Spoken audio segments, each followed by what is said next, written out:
જીવનની સાર્થકતા.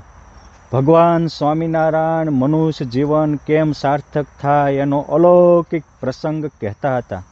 સ્વામિનારાયણ ભગવાન કે એકવાર એક ચક્રવર્તી સમ્રાટ નગર ચર્ચા કરવા નીકળેલા, પછી બીજા ગામથી પોતાના ગામમાં પાછા આવતા તારા રસ્તાના કાંઠે એક કઠિયારો ગરીબ આવા લાકડા કાપી અને પોતાનો જીવન નિર્વાહ કરતો જોયો હતો.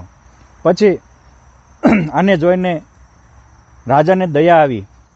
એને આખો ચંદનનો બાગ હતો, એટલે રાજાને એમ થયું કે આ ચંદનનો બાગ આને ભેટ આપી દઉં તો આ માલામાલ બની જાય. જે બાગમાં 1400 જેટલા ચંદનના વિશાળકાય આવા ઝાડવાઓ હતા, એ ઝાડવાઓ વાળો બાગ રાજાએ અર્પણ કર્યો. પછી સમય ઉપર સમય વીતતો ગયો. 10 વર્ષ બાદ રાજા ફરીને એ રસ્તે પસાર થતા ત્યારે રાજાને યાદ આવ્યું કે મેં અહીંયા એક ગરીબ કઠિયારાને મેં ચંદનનો આખો બાગ 1400 ઝાડવા અર્પણ કર્યા હતા. આજ તો એ મોટો બંગલામાં રહેતો હશે, ચાલને એની મહેમાનગતિ માણતો જાઓ.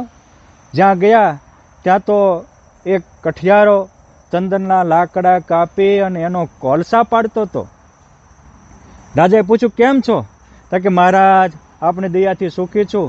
આ ચંદનના લાકડા પાડી કોલસા વેચી અને પરિવારનો નિર્વાહ કરું છું. આ તમે એક બાગ આપ્યો એટલે મારા આ 10-15 વર્ષ ટૂંકા થઈ ગયા. હવે એક બીજો બાગ આપો તો મારું છેડો સુધરી જાય. રાજા કશું જ બોલ્યા નહીં. એ કહે છે કે આ લાકડું હળગે છે ને એને ઓલવી નાખો અને તમે ત્યાં ગામમાં જઈને આ લાકડાને વેચી આવો. હવે એ ચંદનનું લાકડું હળગતું એ ઓલવીને ગામમાં વેચવા ગયા તો એ લાકડાના ટુકડાના એને 400 રૂપિયા આવ્યા. પછી હજી 7-8 ઝાડવા હતા. એટલે ભગવાને કીધું કે સાંભળ, રાજા કહે છે, સ્વામિનારાયણ ભગવાન સમજાવે છે કે રાજા કહે છે કે આવી રીતે આખો બાગ ચંદનનો હતો અને આની લાખોની કિંમત હતી, પણ તે સમજ્યા વિના એને ખોટી રીતે વેડફી નાખ્યો અને એટલે તારે કશું જ હાથમાં ન આવ્યું. સ્વામિનારાયણ ભગવાન કહે છે કે એ રાજા એ અમે પુરુષોત્તમ નારાયણ છીએ અને એ ચંદનનો બાગ જેવા મનુષ્ય જન્મ છે અને એ કઠિયારા એ તમે બધા જ જીવો છો.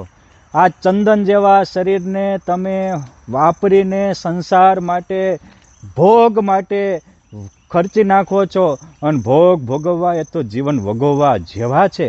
માટે જીવનને સાર્થક કરવું હોય તો ચંદન જેવા શરીરનો એ સત્સંગ માટે, પરોપકાર માટે, ભગવાનની પ્રાપ્તિ માટે ઉપયોગ કરજો.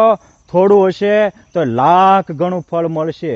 જે ભગવાન કે સંત માટે વાપરે છે એ અમર બની જાય છે અને સંસાર માટે વાપરેલો અંતે સમાપ્ત થઈ જાય છે. માટે મનુષ્ય જીવન સાર્થક કરવું હોય તો મળેલો સમય, મળેલા સદુપયોગ, મળેલી સંપત્તિ એનો સદુપયોગ કરી અને તમારા જીવનને તમે ધન્ય બનાવો.